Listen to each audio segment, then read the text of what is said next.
Bismillahirrahmanirrahim. Assalamualaikum warahmatullahi wabarakatuh.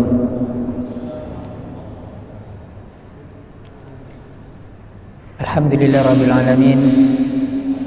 Wassalatu wassalamu ala sayyidil mursalin wa ala alihi washabihi ajma'in.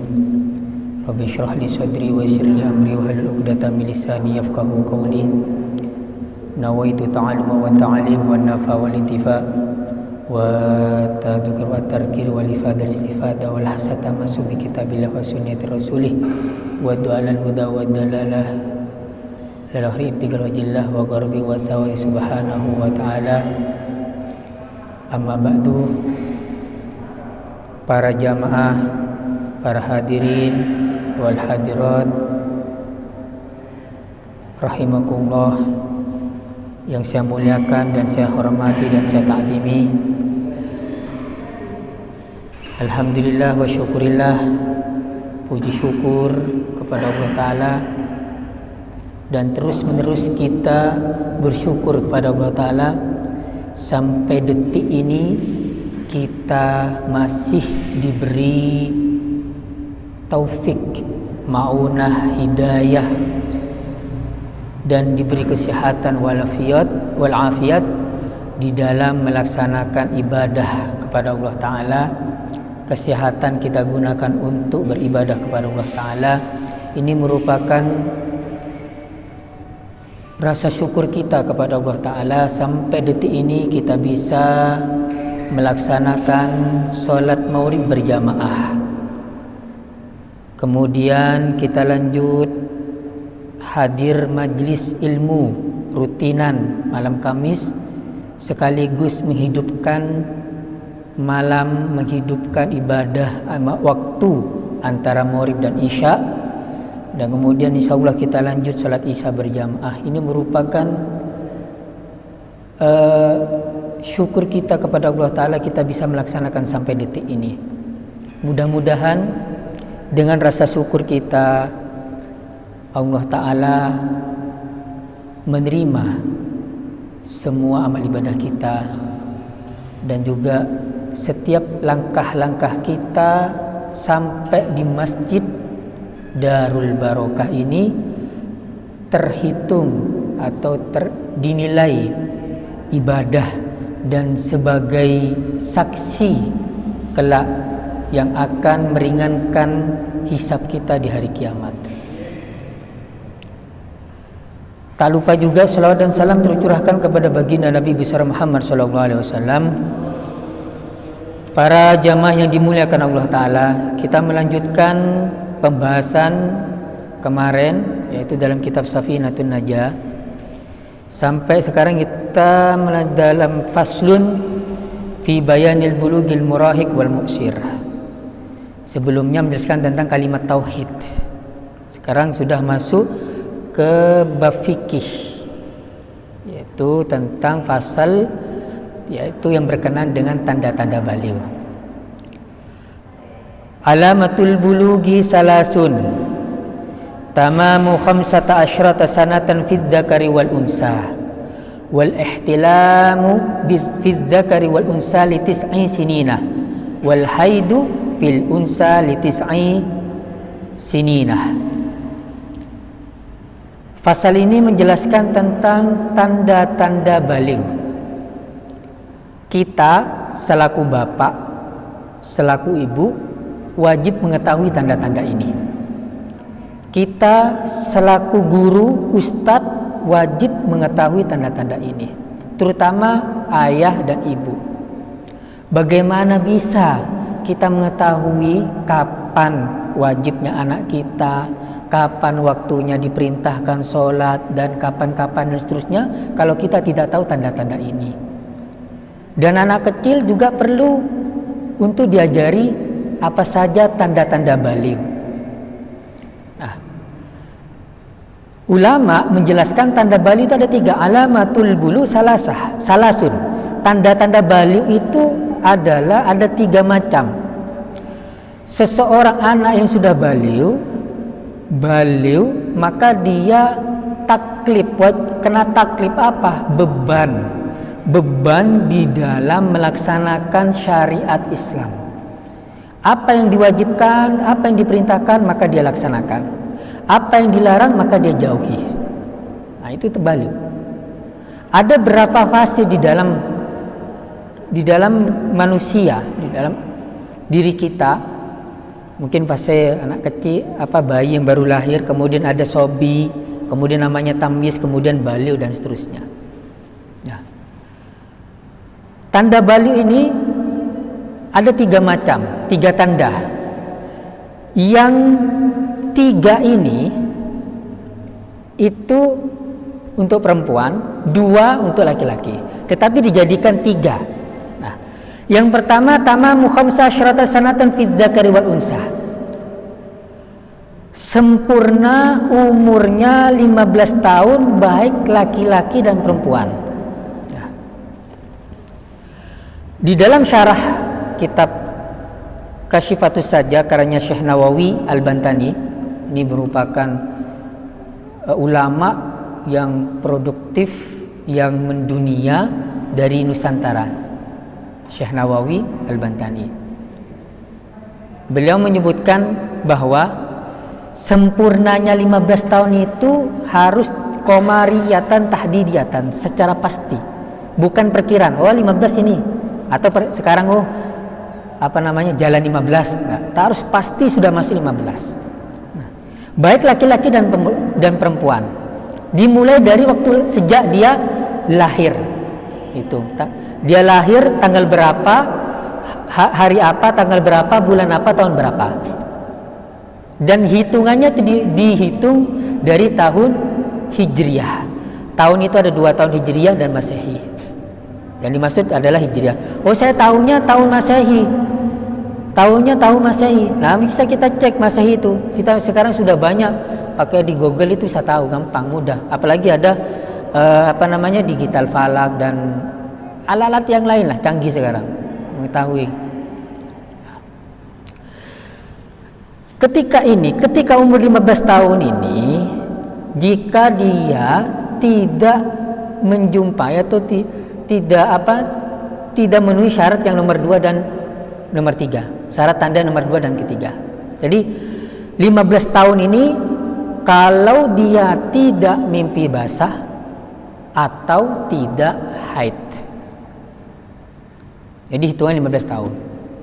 Bukan berarti anak saya sekarang umur 12 tahun. Berarti masih 3 tahun. Enggak.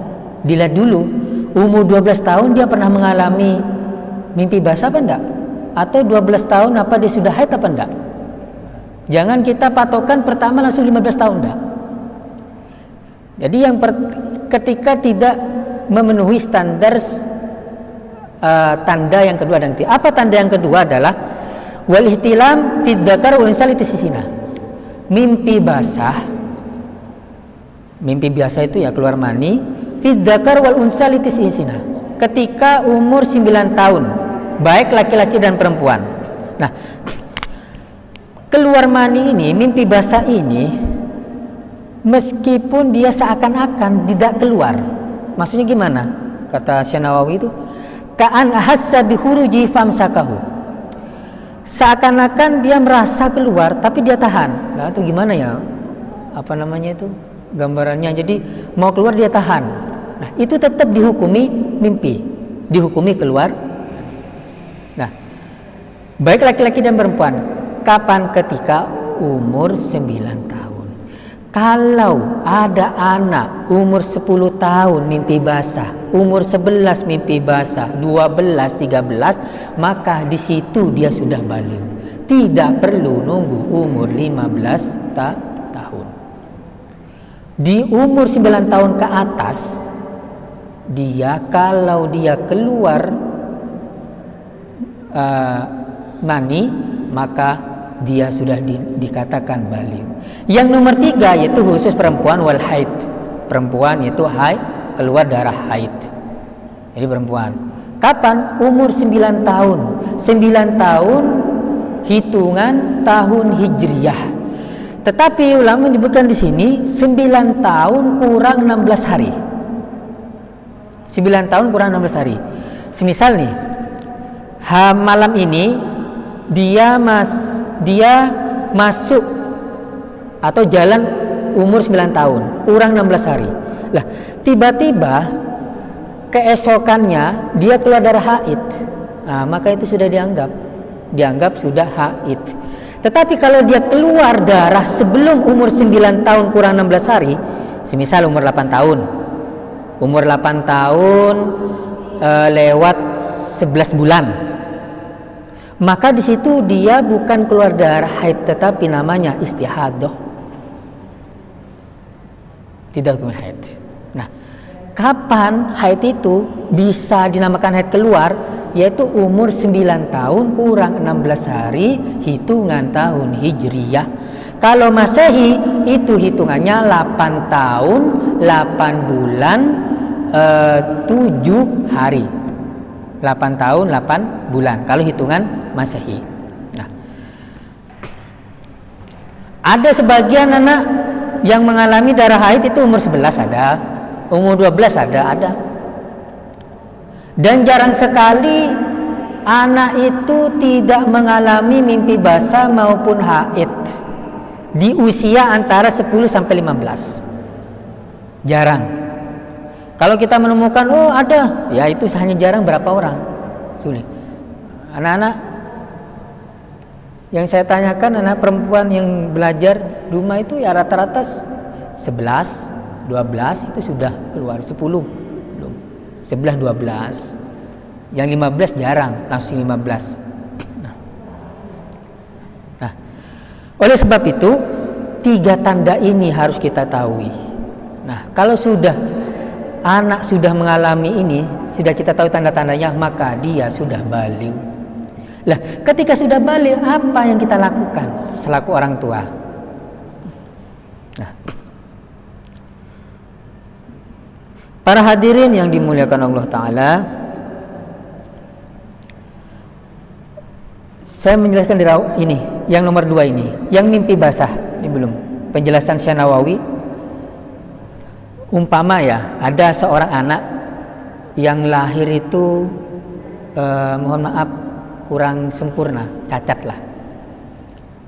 Dari cacat, baik cacat fisik, maaf kubulnya yang di depan itu cacat. Jadi dia keluar tidak ada, harus dioperasi jalan lain, umpama jalannya lainnya di perut, umpama. Nah, ketika orang mengalami seperti ini, ada kerusakan, kebuntuan organ tubuh yang asli, kemudian dikasih lubang yang lain, maka itu tetap dianggap kalau keluarnya dari situ. Bisa dipaham maksud saya? Paham. Jadi umpama tempat mohon maaf ini namanya ilmu kemaluan itu cacat. Karena apa itu operasi? Atau memang dari kecil, kemudian harus dioperasi, dikasih lubang di atasnya misal. Nah, maka ketika keluar seperti itu tetap dikatakan baligh kalau dia mimpi basah atau haid.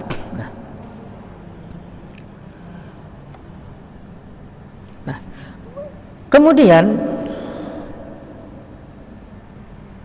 umpama ya, ada kejadian perempuan itu sebelum perempuan umpamain wallahu alam, tapi fikih tetap dijelaskan oleh fikih. Perempuan hamil di bawah hamil, maka tandanya bukan hamilnya, tapi tandanya adalah keluar mani atau yang lain. Jadi bukan hamil berarti baligh, enggak. Misal ya kalau ada kejadian. Jadi tandanya itu dengan keluar mani sebelumnya. Kalau Bang. Nah. Sekarang apa kewajiban kita sebagai bapak, ibu, guru, ustadz dan lain ketika kita tahu tanda-tanda ini? Anak kita masih kecil, ternyata sudah baligh, apa yang kewajiban kita? Nah, pertama adalah ketika anak itu sudah tamyiz. Jadi tamyiz itu disebutkan di sini, saya baca aja.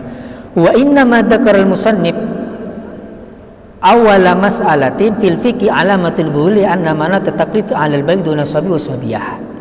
Jadi musannif menyebutkan pertama masalah, awal masalah dalam fikih itu ada tanda baligh. Kenapa? Itu memang kaitannya orang baligh itu nanti sasarnya taklif. Apa taklif? Beban, menanggung beban perintah syariat.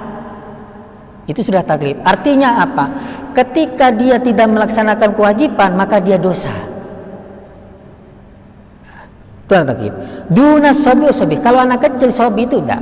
Sobi itu ya kisah sebelum umur 7, 6 atau 5 itu sobi. Lakin yajibu ala sabil fardil kifayah aslihima ad-dukur wa inas ayya'muruhuma bis salat wa ma tataqaffa alaihi. Nah, apa yang menjadi kewajiban kita selaku bapak ibu, maka kewajibannya fardu kifayah bagi bapak ibu untuk memerintahkan anak sholat. Nah, wa ma tatawaffaqu alaihi, dan juga apa yang berkaitan dengan sholat seperti wudu, perkara yang membatalkan wudu dan sebagainya ketika sudah umur 7 tahun itu sudah tamyiz. Kalau masih sobi belum 7 tahun, enggak.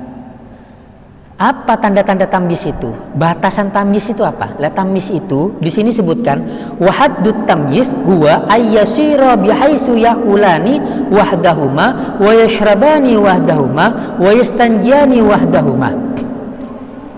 Tamyiz itu, batasan tamyiz adalah ketika dia sudah bisa makan, minum, beristinja, kencing atau buang air besar secara mandiri. Kalau ada anak kecil bisa makan sendiri, bisa minum sendiri, bisa kencing sendiri, bisa buang air besar sendiri, itu sudah tandanya tamyiz. Tamyiz itu dari fi'il madhi mayyaza, yumayyizu tamyizan.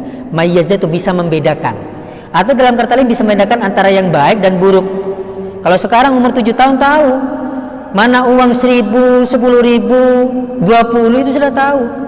Kita bilang ini 10.000 padahal 5.000, tahu, karena sudah bisa membedakan warnanya uang, tahu.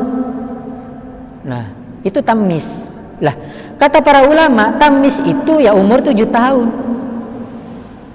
Kalau semisal ada anak yang umur 6 tahun dan dia bisa mandi, makan, kemudian minum sendiri, qadil hajat sendiri secara mandiri, itu tidak wajib bagi bapak ibu memerintahkan, hanya sunat.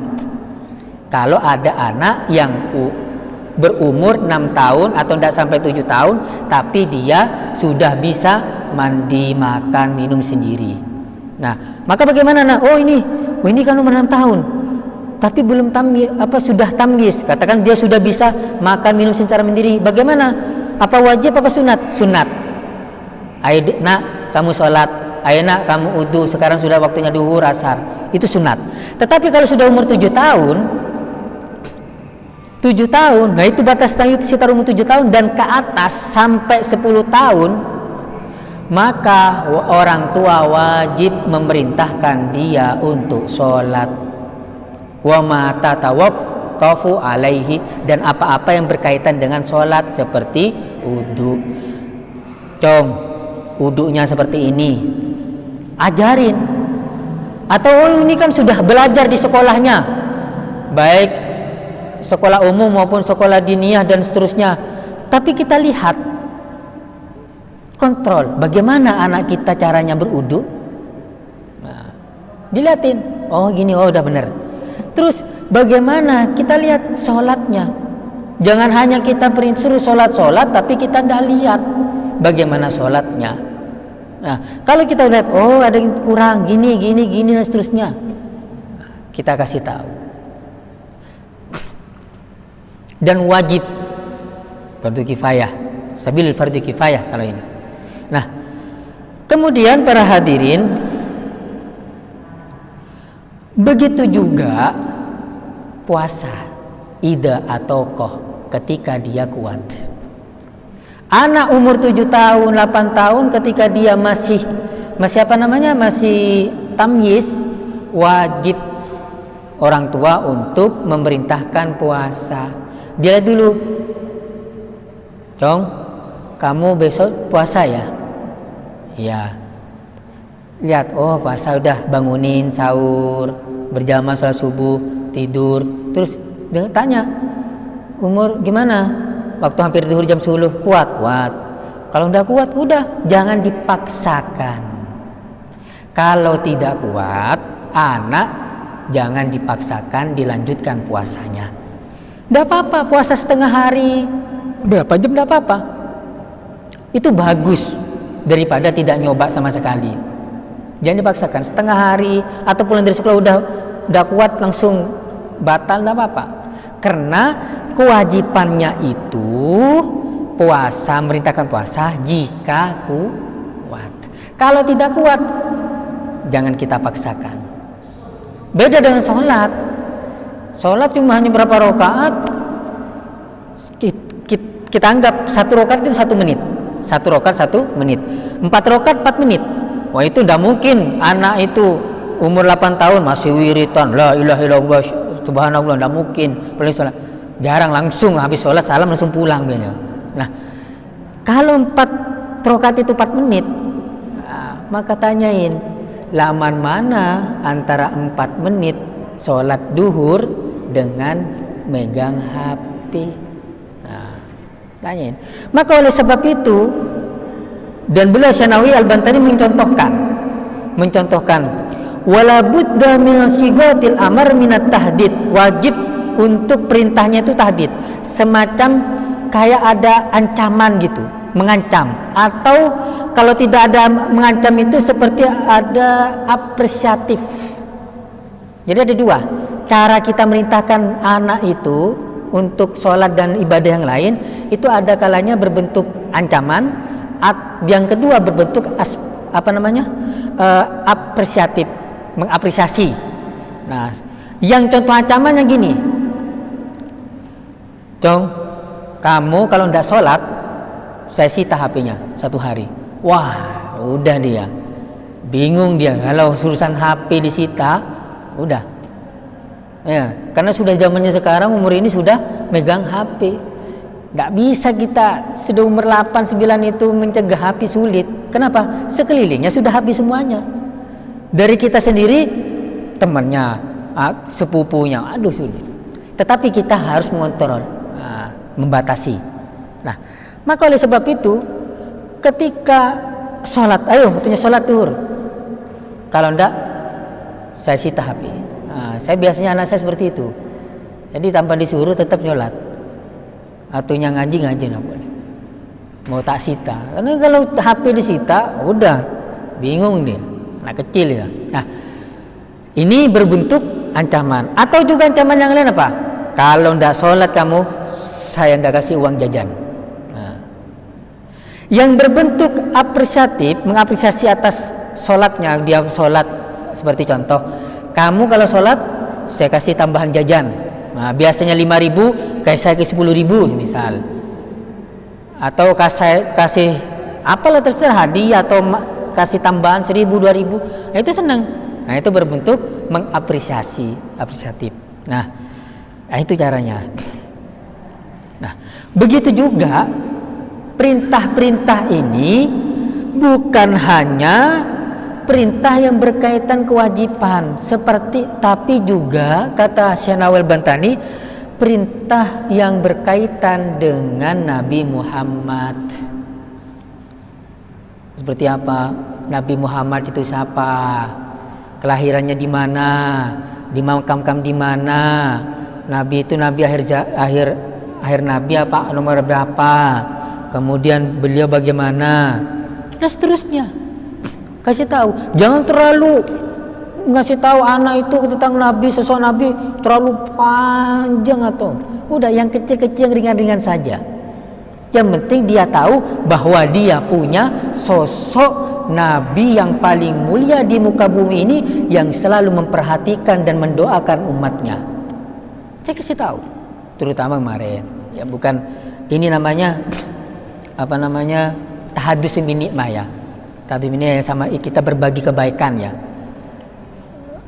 Bulan Maulid itu anak saya suruh baca setiap pulang sekolah, dari habis sholat jam 2 sampai setengah 3, maksudnya sore jam 2 sampai setengah 3 belajar membaca. Ngerti nanti biarin, saya biarin, karena ada terjemahan biografi, terjemahannya Syama'il Muhammadiyah itu sudah diterjemah. Syama'il Muhammadiyah tentang sosok Nabi Muhammad, ada terjemahannya, baca. Meskipun saya yakin tidak ngerti apa yang penting baca, dah hatam ya, dikit-dikit baca, dikit-dikit.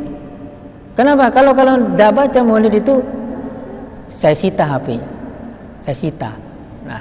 Nah ini sebagai bentuk kepedulian kepada anak. Kita sulit menghapus, melarang HP, tapi jangan sampai urusan kewajiban sholat dan yang lain dilalaikan. Nah gitu. Karena zamannya seperti itu. Tidak ada yang malu HP. Meskipun tidak megang HP, minjam HP-nya ini, HP-nya itu, dan seterusnya. Nah. Kemudian setelah ini 7, 8, 9 ya, ini proses. Ketika sudah umur 10 tahun atau jalan 10 tahun, maka kata Syekh Nawawi, wa yajibu aidan ayyadribahuma ala tarki dzalika darban ghairu mubarrih fi asnail asyirah ba'da kamal tis'il ihtimal bulughi. Nah, wajib bagi bapak ibu memukul anaknya yang tidak nurut, disuruh sholat tidak mau sholat, tapi darban ghairu mubarrih, dengan pukulan yang tidak menyakitkan, tidak terlalu keras. Jangan sampai pukul buah-buahan, enggak. Ya pukul yang sepenting tidak sampai menyakitkan, dan lebih-lebih jangan sampai melukai. Lah, karena apa sih tujuannya itu ketika umur 10 tahun, menginjak 10 tahun itu diwajibkan bagi bapak ibu untuk memukul tapi dengan cara mendidik, bukan dengan cara melukai, apalagi jangan kerasan dah. Ini perlu garis bawah ya, memukul dengan cara yang tidak keras, dengan cara tidak menyakiti dan melukai, apalagi melukai. Nah, kenapa di sini diperintahkan? Satu, lihtimalil bulu, karena kemungkinan di umur 10 itu ada kemungkinan dia akan baligh. Yang kedua, kenapa kok diperintahkan dipukul? Karena tujuannya ketika umur 10 itu kok bapak ibu disuruh merintahkan anak, kalau tidak mau dan nurut dipukul. Itu bukan tujuannya karena murni, itu bukan tujuan menghukum anak, bukan karena tujuannya murni, itu bukan karena hukum. Oh, nanti kalau tidak sholat dihukum, enggak, bukan itu. Tujuan utamanya bukan karena ingin menghukum anak, tapi namun mendorong anak itu secara berkala agar melakukan ibadah yang kelak menjadi kewajiban bagi dia. Jadi gitu. Jadi, kenapa kok Islam itu nyuruh mukul ketika umur 10? Kan masih anak kecil, tidak tahu. Lah, itu bukan tujuan utama. Bukan. Tapi memukul itu diperlu garis bawahi, tanpa menyakiti, melukai. Tujuannya apa? Biar anak itu, aduh, saya takut dipukul. Kalau sekarang mungkin bisa dengan istilah lain ya, bukan memukul. Tapi dengan apa? Seperti tadi saya sampaikan, ancaman. Kamu nanti kalau ndak ini saya ambil HP-nya, saya sita. Nah, misal itu. Nah, itu ancaman. Intinya itu apa? Ada efek jera. Nah, tujuan saya katakan lagi, bukan tujuannya untuk menghukum, memukul, bukan, tapi tujuannya untuk mendorong anak itu secara berkala, secara ini dia akan membiasakan diri beribadah yang kelak dia akan wajib bagi dia. Maka proses dari kecil ini bagus. Pendidikan dini, usaha dini. Nah, untuk membiasakan. Nah. Hikmahnya juga at-tamrin ala ibadah. Nah, ya dah. Salah satu hikmahnya ya, untuk melatih ibadah yang akan menjadi kewajiban bagi dia agar biasa. Nah, dan paling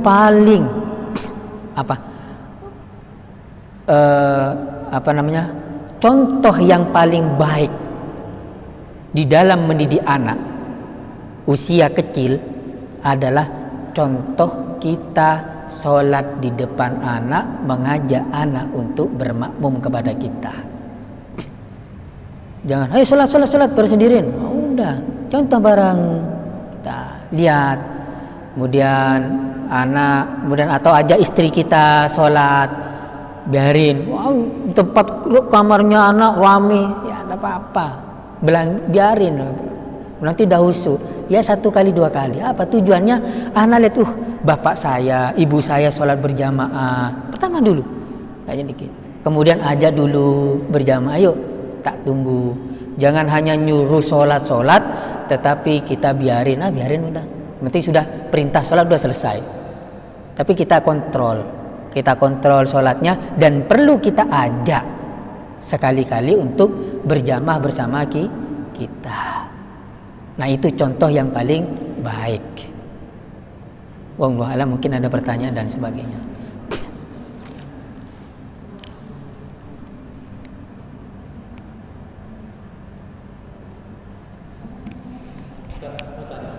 Ya.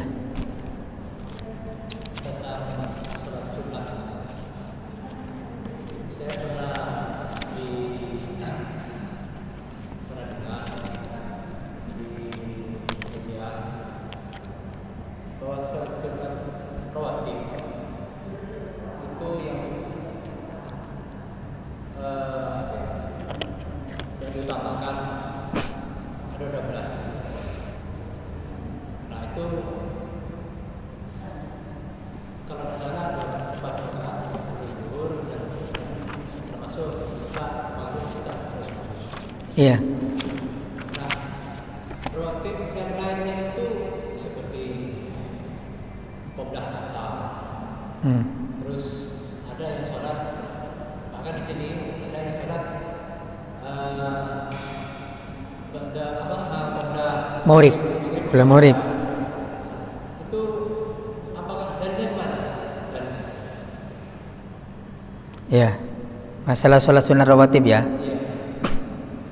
Ini saya langsung ke kitabnya.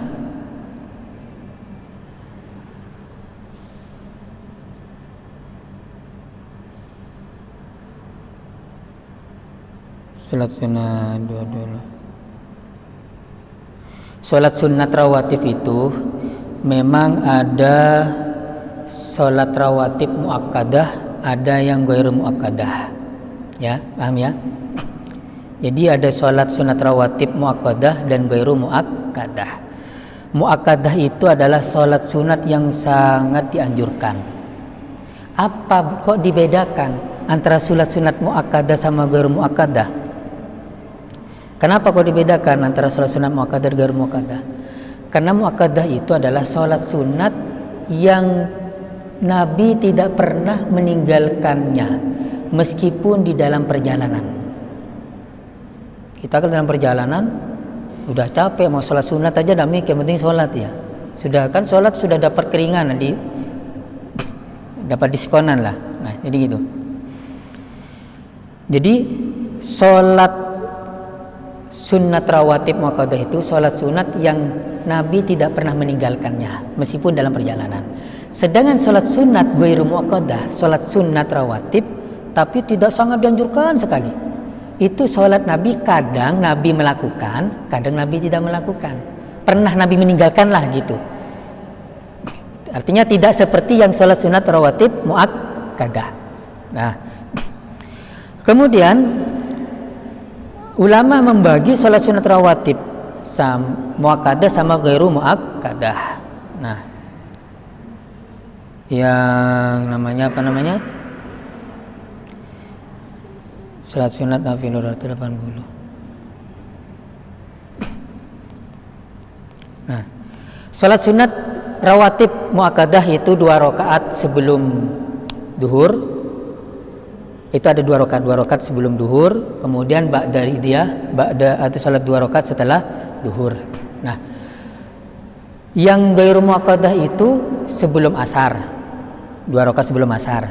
2 rakaat sebelum maghrib, 2 rakaat sebelum isya, dan 2 rakaat sebelum duhur dan setelah duhur. Itu duhur itu ada yang muakkadah dan ghair muakkadah, 2 rakaatnya. Makanya memang 4 rakaat. Ya, mana ya? Biar memastikan.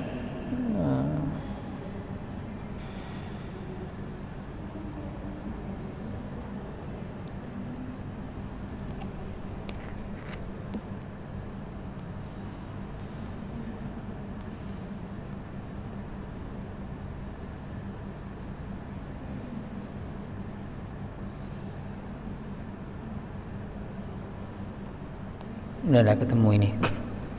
Jadi intinya gini. Jadi salat sunat rawatib muakkadah itu 2 rakaat sebelum duhur, 2 rakaat setelah duhur, kemudian 2 rakaat setelah maghrib, 2 rakaat setelah isya, kemudian 2 rakaat setelah sebelum subuh. Hah? 10 2 rakaat. Menurut penjelasan 4 rakaat sebelum duhur. Sebelum duhur apanya? 4 rakaat sebelum duhur. Oh, masih 4 rakaat sebelum duhur. Oh iya, berarti 12. 12 ini ya. Saya memastikan aja ya, bentar.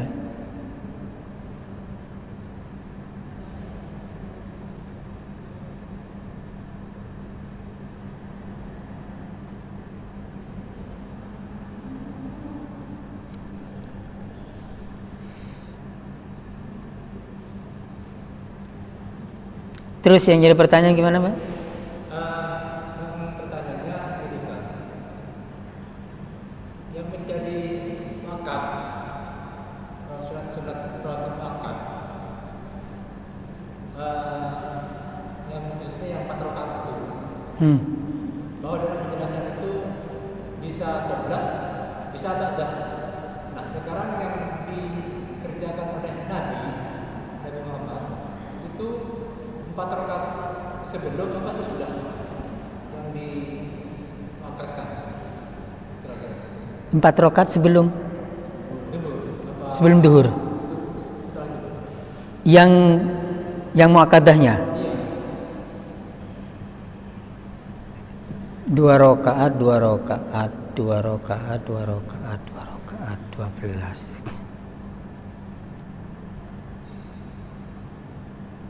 Oh ini. Ar-rawatib wa tusamma ar-raghaib wa hiya qabliyal maktubah ba'dadiyatuha wa tafsila qismiyah muakkadah. Ya benar. Jadi salat sunat rawatib itu ada muakkadah, ghair muakkadah. Muakkadah itu apa? Wa hiya lati wadaba alai rasul wa lam yatrukha la hadaran wa la safaran wa hiya asyrah. Ada 10, bukan 12. Makanya sempat bingung. Ini saya lagi baca ya. Salat sunat rawatib itu ada muakkadah dan ghairu muakkadah. Muakkadah itu apa saja? Apa maksud muakkadah? Yaitu allati wadaba alai rasul, yang mana rasul itu selalu istiqomah salat sunat rawatib ini, walam yatruka, dan tidak pernah meninggalkannya, la hadaran wala safar.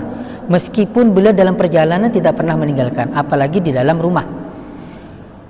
Wahiyya asyrah, ada 10. Salat sunat muakkadah itu 10. Rakaatani qabla subuh, 2 rakaat sebelum subuh. Wahiyya afdaluha, dan 2 rakaat sebelum subuh ini adalah paling utamanya salat rawatib yang lain. Wa qabla duhur, 2 rakaat sebelum duhur. Wa rakaatani ba'da duhur, dan 2 rakaat setelah duhur. Wal maghrib, dan 2 rakaat setelah maghrib. Wal isya, dan 2 rakaat setelah isya. 10. Jadi bukan 12. Nah, kemudian yang nomor 2, ghairu muakkadah. Yang ghairu muakkadah, wahiyya allati lam yuwadib 'alaiha rasul. Nah, yang ghairu muakkadah ini adalah Nabi tidak kadang meninggalkan, kadang tidak. Tidak istiqomah ya. Artinya tidak seperti yang muakkadah. Ada berapa? Huwa isnata asyara, 12 rakaat. Jadi bukan terbalik ya. Yang muakkadah itu 10, yang ghairu muakkadah itu 12. Apa saja? Rakaatani ukhrayani qabla duhur wa ba'dahu. 2 rakaat yang lain sebelum duhur dan setelahnya. Wa arba'u rakaatin qabla asar, 4 rakaat sebelum asar. Wa rakaatani qabla al-maghrib wal isya, 2 rakaat sebelum maghrib dan isya. Jadi 2 rakaat sebelum duhur nih. Jadi duhur itu ada 2 rakaat yang muakkadah, ada 2 rakaat ghair muakkadah. Jadi kalau lebih afdol sholat duhur itu 4 rakaat qabla duhur, begitu juga ba'da duhur, setelah duhur. Nah, yang ghair muakkadah sekarang saya menjelaskan. 2 rakaat sebelum duhur, dan 2 rakaat setelah duhur, 4 rakaat setelah sebelum asar. Jadi asar itu 4 rakaat. Berarti berapa? 8. 2 rakaat sebelum maghrib, 2 rakaat sebelum isya, berarti 12 rakaat. Subuh muakkadah. Yang ghair muakkadah, ini yang ghair muakkadah. Ini kesimpulannya gini. Salat sunat rawatib itu ada 2, muakkadah, ghair muakkadah. Muakkadah itu adalah yang sangat dianjurkan dan Nabi tidak pernah meninggalkannya sedikit pun. Sedangkan ghair muakkadah itu salat sunat dan kadang Nabi melakukan dan kadang Nabi tidak melakukan. Yang salat sunat rawatib muakkadah itu ada 10 rakaat. 2 rakaat sebelum duhur, 2 rakaat setelah duhur, 2 rakaat setelah maghrib, 2 rakaat setelah isya, 2 rakaat setelah sebelum subuh. Yang salat sunat rawatib ghairu muakkadah itu ada 12 rakaat. 2 rakaat sebelum duhur, 2 rakaat setelah duhur, 4 rakaat sebelum asar, 2 rakaat sebelum maghrib, 2 rakaat sebelum isya. 2 rakaat sebelum isya. Jadi 12. Silahkan mau sholat, terutama maghrib. Tetapi kata para ulama, kalau qoblal maghrib lebih baik tidak usah sholat sunat qoblal maghrib, karena maghrib itu waktunya sedikit sempit. Berarti termasuk rawatib Ustaz ya? Yang ba'da asar maupun ba'da maghrib? Tidak ada, ba'da asar tidak ada. Qabla asar? Iya, qabla asar 4 rakaat. Termasuk rawatib? Iya, rawatib. Salat sunat rawatibnya 4 rakaat. Yang kita lakukan 2 rakaat kan? Ya bisa 4 rakaat, bisa 2 rakaat, 2 kali salam, bisa langsung 2 kali salam.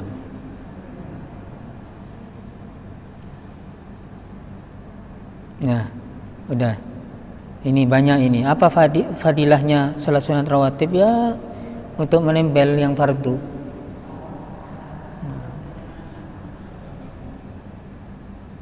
Dan yang lain.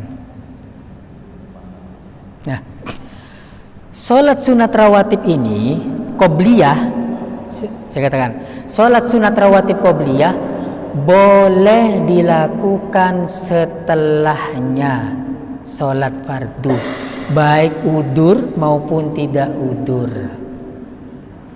tanpa niat kodoan. Tidak usah kodoan, usolli sunatan qoblal duhri, kodoan, tidak usah. Tetapi sholat sunat ba'diyah tidak boleh dilakukan sebelum sholat fardu.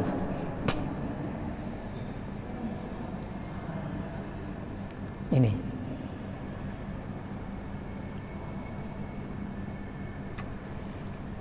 bisa dipahami ya? Bisa. Kalau begitu qabla duhur kan ada muakkad dan ada ghair muakkad. Kalau misalkan pelaksanaannya itu langsung 4 rakaat, boleh? Boleh. Tapi lebih 2 kali salam. 4 rakaat 1 salam. 4 rakaat 1 salam misalkan. Tapi itu qabla duhur. Iya. Kalau misalkan 4 rakaat 1 salam, apakah itu kita berikan semuanya 4 rakaat muakkad? Oh enggak. Tapi ulama kayaknya ini kalau yang masalah qobliyah tetap harus 2 salam. Ini ya. Penjelasan di sini. Saya ingatnya kalau masalah ini tetap harus 2 kali salam. Beda dengan witir.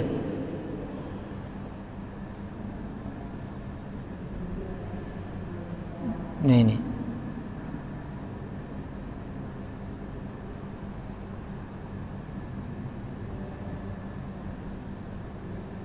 Di sini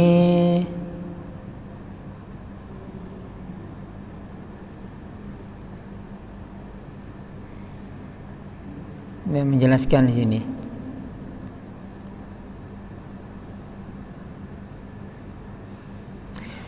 Ala kulli hal, tetap ya, status itu tidak akan berubah, tetap yang muakkadah muakkadah, ghair muakkadah ghair muakkadah. Seingat saya tetap harus dua salam. Dua salam. Coba nanti saya ini lagi ya. Nanti saya bagi sampean. Dua salam.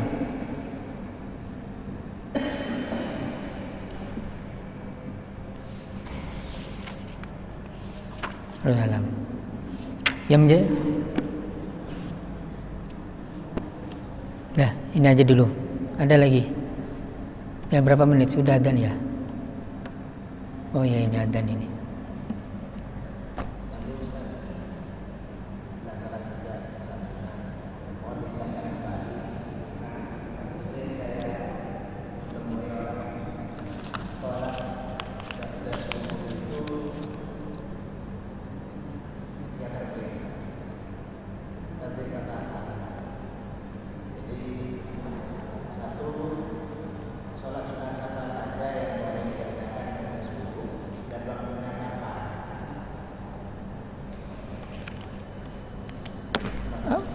Apa saja yang sholat yang dilakukan sholat subuh? Ya, termasuk sholat sunat qabla subhih yang belum dia lakukan. Itu kan ada. Memang ada waktu-waktu yang diharamkan. Salah satunya waktu yang diharamkan adalah setelah sholat subuh, kemudian setelah asar, atau waktu istiwa dan seterusnya ya. Ini ada di sini jelaskan. Ketika itu kalau punya sebab atau muqarrin dan sebagainya itu diperbolehkan. Nah, salah satunya adalah yang sholat sunat qabla subuh, ketika dia tidak sempat maka boleh dilakukan setelah sholat subuh. Setelah sholat subuh boleh dilakukan. Nah, dan ini tidak termasuk haram, enggak. Dan ini pernah dilakukan pada masa Nabi. Itu adalah salah satu sahabat yang terlambat datang berjamaah. Dia datang ketika sudah takbiratul ihram. Nah, kemudian setelah salam Nabi, orang ini berdiri. Setelah selesai sholat, ditanya Nabi, kamu sholat apa barusan? Saya sholat 2 rakaat sebelum subuh, karena tadi terlambat datang. Dan Nabi tidak mengingkari. Dan Nabi tidak menegur. Artinya apa? Maka tetap boleh. Kata para ulama usul fikih, maka ini menjadi diperbolehkan untuk sholat. Kenapa? Karena sholat sunat qabla subuh itu khairun minad dunya wa ma fiha. Dan diantara sholat sunat rawatib yang paling utama adalah sholat sunat qabliyah subuh. Maka jangan pernah kita meninggalkan. Kalau kita tidak bisa sholat sunat rawatib, baik muakkadah ghair muakkadah, maka kerjakanlah yang muakkadah saja, yang 10 rakaat. Kalau tidak bisa semua 10 rakaat ini lakukanlah yang sholat sunat ba'diyah, kecuali sebelum subuh. Kalau yang semuanya 10 rakaat tidak bisa dilakukan, maka jangan tinggalkan 2 rakaat sebelum subuh. Itu. Jangan ditinggalkan 2 rakaat sebelum subuh jika tidak bisa melakukan 10 rakaat semuanya. Enteng. Kalau bisa 10. Matahari sudah terbit. Kenapa? Salat sunat qabla subuh. Oh, ya. Memang ada ulama mengatakan gini, lebih baik ketika mau sholat sunat qabla subuh itu diakhirkan sampai waktu yang tidak dilarang. Karena kan ini waktu termasuk waktu dilarang. Memang ada waktu yang dilarang itu kecuali ada berapa sebab kan yang diperbolehkan. Nanti di fikih ini ada sebab. Nah, karena itu perbedaan lebih dari biar tidak keluar dari perbedaan, maka sholat di akhir. Itu ada ulama yang mengatakan seperti itu. Mau langsung iya, mau nanti di akhir enggak apa-apa. Yang akhir itu untuk tujuannya untuk keluar dari perbedaan tersebut. Gitu.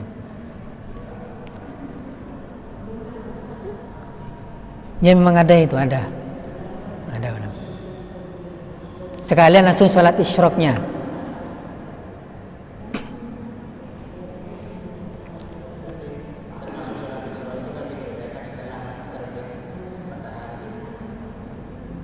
Ya, tapi bukan langsung ketika terbit matahari, sudah berapa rakaat, berapa menit, qadra rumhin sampai ujung tombak itu apa? Mungkin kalau dimenitkan itu sekitar 20 menitan lebih lah dari tulu, dari terbitnya. Waktu keluarnya sholat subuh itu jam berapa sekarang? Jam 5:10 mungkin ya. Nah ini kalau kita cek digital itu subuh itu jam 3:41, tulu jam 4:56. Iya, maaf, 4:56. Lah waktunya itu waktu 5:25. Jadi kan memang waktu yang dilarang juga di situ. Makanya sampai jangan waktu tulu berapa menit sampai qadra rumhin. Sekitar ya 20 menitan. Dan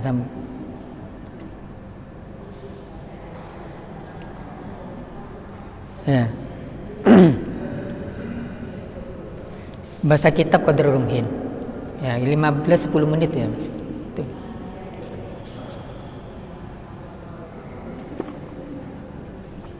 Cukup ya? Sudah adzan ya? Wallahu a'lam bishawab. Assalamualaikum warahmatullahi wabarakatuh.